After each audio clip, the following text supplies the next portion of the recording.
For years, I've been lucky enough to travel the world, but I always return to Cornwall. This county is famous for rugged coastlines and sweeping beaches. This is cool. But Cornwall has so much more to offer. These mines get almost a mile out to sea. This is a wonder of the world. Now I want to show you what this place means to me. They're like sweeties. From its rich culture I love these here. to its ancient history. Hello? I talk to those who love this place. This is where I feel at home. And as you'd expect, I celebrate great Cornish food. We take this in, they're more than happy. Along the way, I hope to inspire you with my own dishes. A sensational pud. What I discover is that Cornwall is different to anywhere else in the world. And it's that difference that I want to try and explain and to tell you what Cornwall means to me.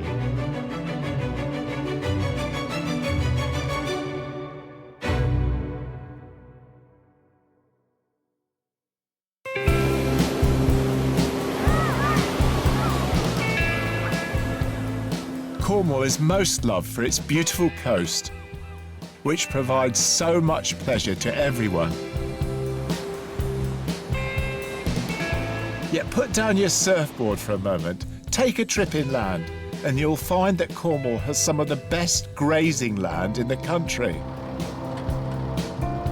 The warm, wet trade winds sweeping in from the English Channel create rich pastures, which has attracted some award-winning food producers. I think it goes without saying that anybody that runs restaurants or any food businesses in somewhere like Cornwall needs to get out and about and see what's being made that's really good. And one of the things about little farms is you have to go down some pretty remote Cornish lanes to find them. So, I mean, look at this lane here. Cornish lanes are so tight. One of the things that I often find quite amusing is that you find the odd tourist going down this lane and they're panicked, but I love it. So I'm on my way to find somebody making excellent cheese, a farm actually. I'm really looking forward to it because I've heard so much about it. Some say Gouda, others say Gouda.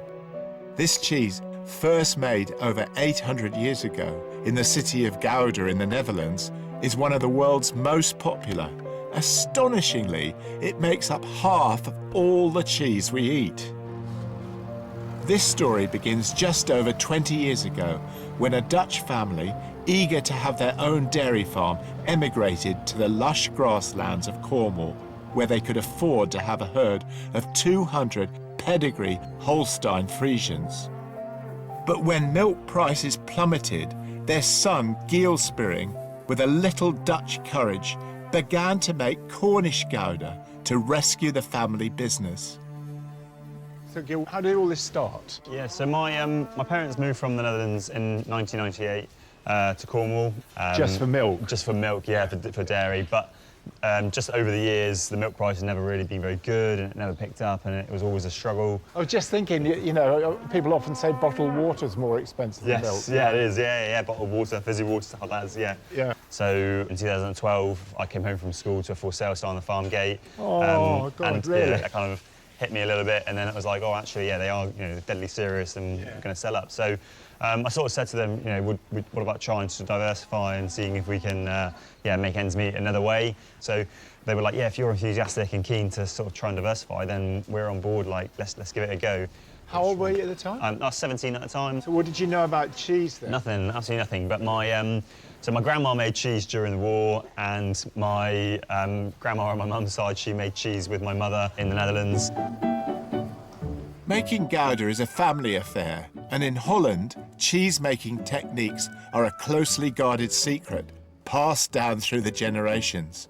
So when the time came, it felt only natural for Giel's mum, Anne-Marie, to give her son the family recipe. I got some photos when, well, we had a tiny little vat. Oh, it was it's like tiny. 300 litres, so we could make 30 kilo at a time. That's my mum. She's been helping with the waxing, So this is the same cheese, but made of... Well, it was from sheep. We milk sheep in Holland. Ah, okay. And we made, but the recipe is basically the same. It's a Gouda.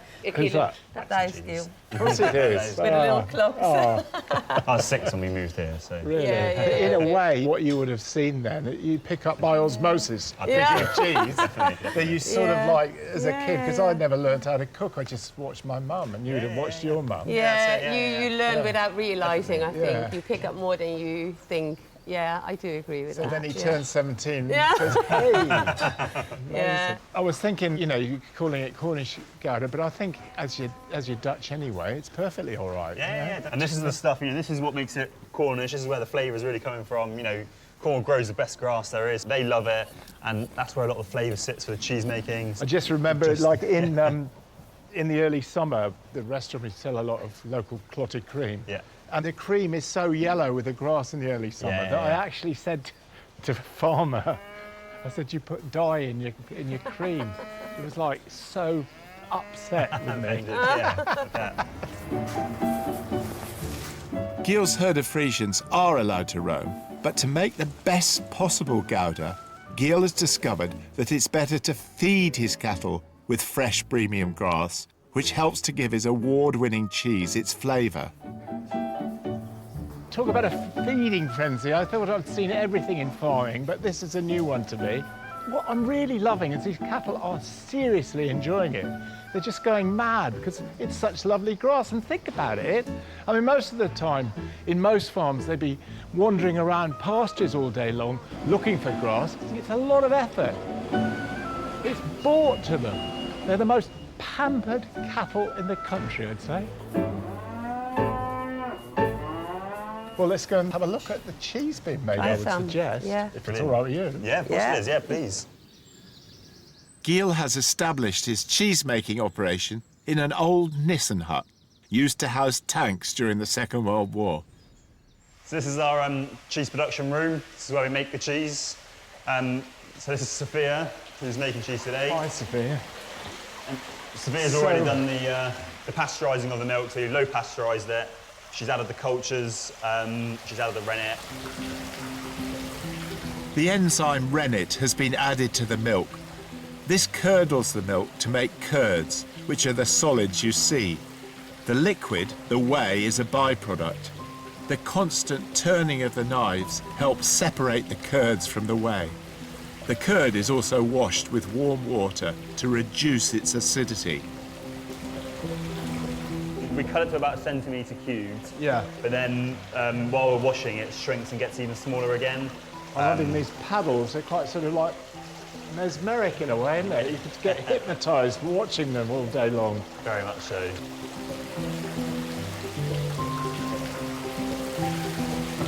When Gil began making cheese, he was turning out 120 kilos a week. 8 years later, he makes 10 times as much. Did you ever realise how on the money you were at the time? No, not at all, not at all. Amazing. We took our first cheese to a WI market in Polruan, and we took all the cheese that we had, and within hours we had sold out. It just went crazy and we had nothing left. And since that day, we've been chasing our own tail, trying to produce enough to meet the demand. After nearly an hour of washing and cutting, the mixture is poured into a tank where the remaining whey is drained to leave the curds, which go on to make the Gouda. Cottage cheese. Cottage cheese, exactly it. Tastes pretty sophisticated already, though. Means the milk's doing its job. That's lovely. So, Sophia, how did you get involved in cheese making? I was not in the industry before I met Gil. I started working for him doing marketing, and then eventually he sort of said, you know, we'll have a go at cheese making, train you up, and I do love it. I love things with the process and things that are hand-on. So you don't mind doing the same thing every day? No, not at all. It's really nice at the end to see something solid, something that you've made, you know. I think it's so satisfying starting with sort of milk in the morning, starting with the liquid, and then end of the day seeing like these great big like lumps of cheese. The curd is cut into 12-kilogram blocks, placed into moulds and pressed to remove any remaining moisture. Well, the cheese is being pressed, it takes about a day, but then they come in here. This is really important, this is brining. They look like sort of curling stones. But they're in here for 3 days in the brine, and brine is essentially just salt and water, but the effect of the salt is to pull the calcium out of the cheeses and make them harder. But the thing about this brine is it's about 8 years old. It's got its own character, and Jill was just saying, other cheeses will not taste the same, made in exactly the same way, because they haven't got this brine. So it's a very important artisan part of making the whole cheese. There we go. Those little details are what make it all so special. After waxing, the wheels are placed into a temperature-controlled maturing room where they are allowed to age for between 6 weeks to 5 years. You can see like the batch dates on all the cheeses, like when they're made. So that's like the Such date a lovely that they're made smell on. in here as well. Yeah, it's great, isn't it? At any time, Geel is maturing 2,700 wheels. Let's start with the mild ones. They're only 6 weeks old. They're just delicious, full of flavour. I love these ones. I have it for breakfast every day with apples, and yeah, it's just brilliant. Well, this is amazing. Yeah, yeah. It's mild, it's not acidic, but it's got masses of sort of nutty flavours That's it, yeah, yeah, yeah. and a wonderful texture. So the mature is our next bestseller. Yeah, this is a real comfort food. This is like a dark winter's day cheese board. I must say, not only is it great tasting these wonderful cheeses, but your description of them adds immeasurably to the enjoyment. Dark winter's day. Yeah. A lot richer, a lot more complex. Start getting those crystals in there. This is only, 11 months old, and they're already growing in there. When we get to like the vintage, you should get loads in there. As Gouda ages, it produces crystals called calcium lactate, giving the cheese its distinct crunchy texture. So delicious. So yeah, there's other one I really want you to try, which is our vintage. So I'll go grab your wheel and Fantastic. give it a try. He actually mentioned earlier on about this cheese, and it really is. It's like 5 or 6 years old. He doesn't really like talking about it because they can't make enough of it because you've got to store it for so long. So I'm feeling very privileged to get a taste of this. This is a really old one, and this is 5 years old, just over 5 years. So we, we put it. Look at the texture of that. Just crumbles. It's an amazing cheese to cook with.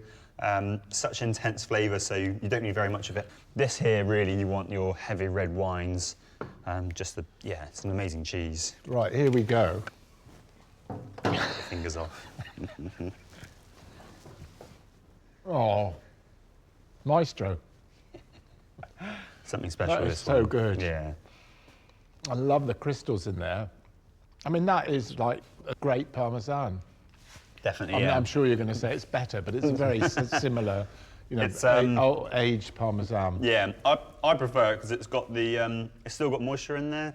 So, some of the Parmesans can go really, really dry, whereas this has still got moisture in there, even though it's such an old cheese. So, I've got that amazing flavour, really good for finishing off dishes, going over the top, but it's an incredible cheese, really special. I mean, you could develop a market for this if you had the cash to keep the cheese. That's the problem, really. that's the problem, yeah, because I started so young, I've always put, we're at this size now, but it's because I've always put 100% of the profits back into the company. So, That's a sort of, yeah, that's a real dilemma. She's gone, and Well, can't you get like what the French call an affineur, somebody that matures cheeses to... Yeah, I mean, in Holland, that's a really common thing. Is but it? I've just never found anyone to really... With lots of cash. Yeah, lots of cash who wants to do it. And a big...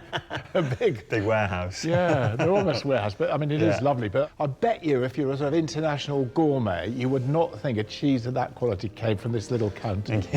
I mean, that and a glass of good red Oh, wine. God. Yeah, yeah. Makes a great evening. What else is life all about?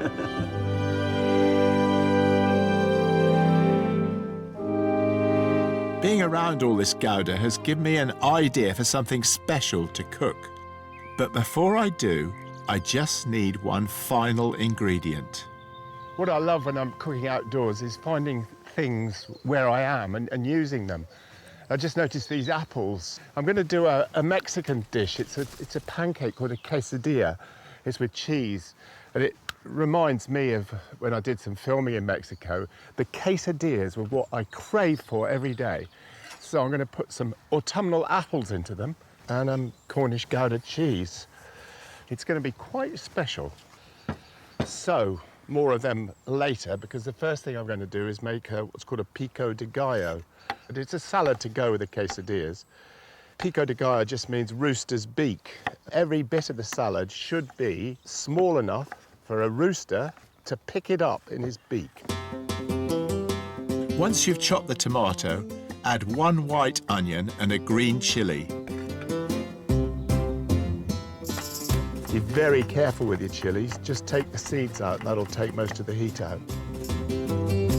Squeeze in a tablespoon of lime juice to alleviate the heat of the chili. Add plenty of coriander, salt, and pepper. So now for the quesadilla filling. And we'll start off with some Cornish Gouda cheese. Take some of this truffle. That looks good. Let's cut the rims off a bit. And need plenty of this.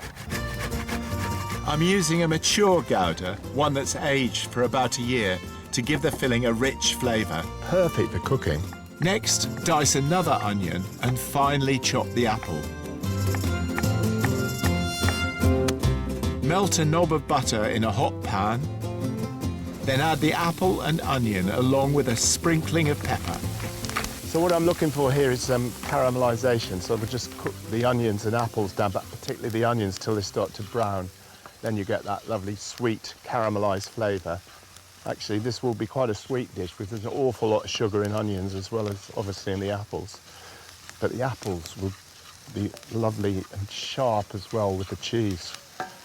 It's a great dish for camping. I don't do a lot of camping, but what I am keen on is trying to persuade my wife, Sass, to come camping.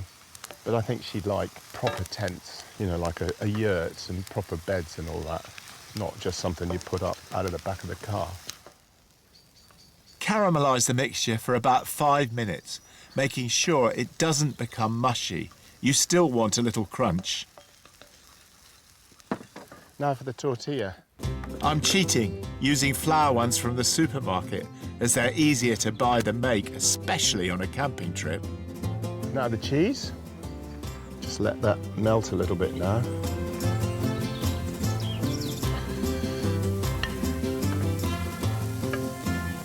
I am smiling because this is nice. It's looking a bit good.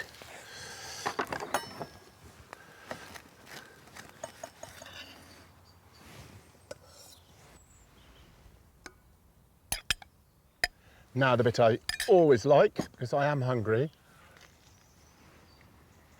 Oh, delish.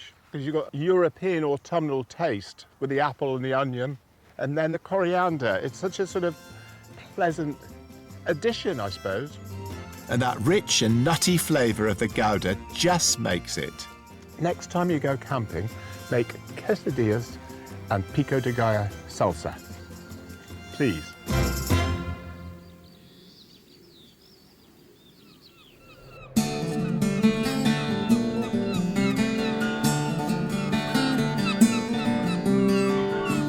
One of the things I love doing in Cornwall is walking around a fishing port.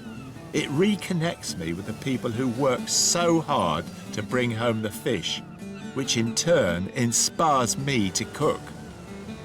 On the south coast of Cornwall lies the harbour village of Mevagissey, the second largest fishing port in Cornwall. Fishermen have been landing their catches here since 1430, so much that the locals will tell you that their town has been built on pile after pile of fish. I stood on Cape Cornwall in the sun's evening glow, on Tune Hill at Newlyn, to watch the fishing fleets go, watch the sheet wheels at Geever as they spun around. Fishing and the sea is celebrated in many a Cornish folk song, including this one called Cornwall My Home. For this is my Cornwall, and I'll tell you why. 'cause I was born here, and here I shall die. For this is my Cornwall, and this is my home.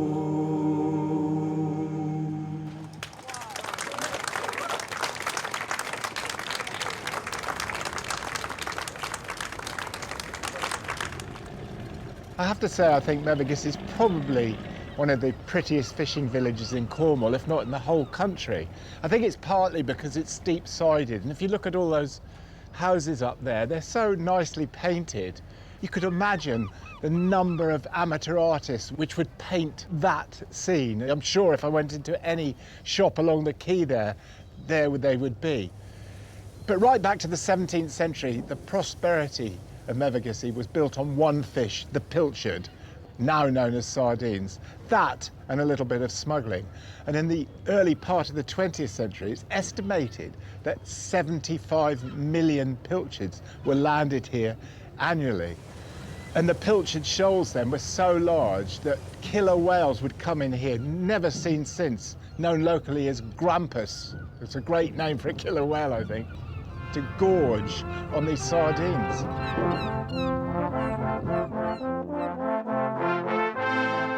By the middle of the 20th century, the demand for pilchards collapsed and fishing for them almost stopped.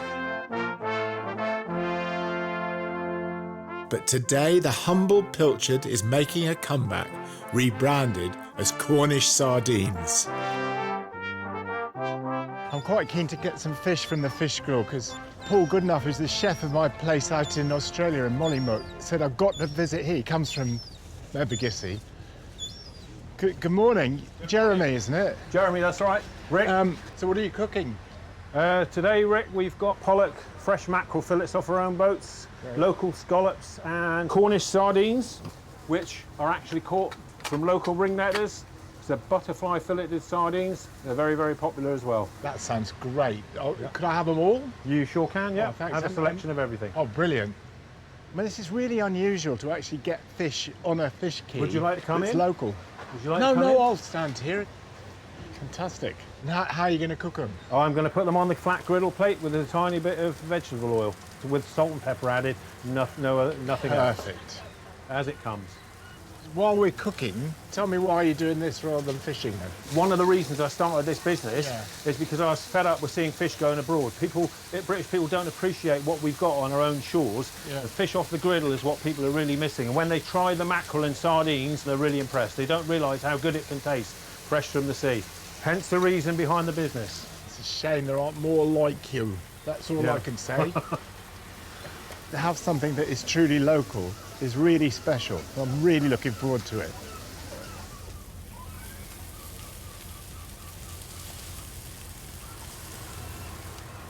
There you are, Rick. Thank you. Enjoy. So, sardines, mackerel, pollock, scallops.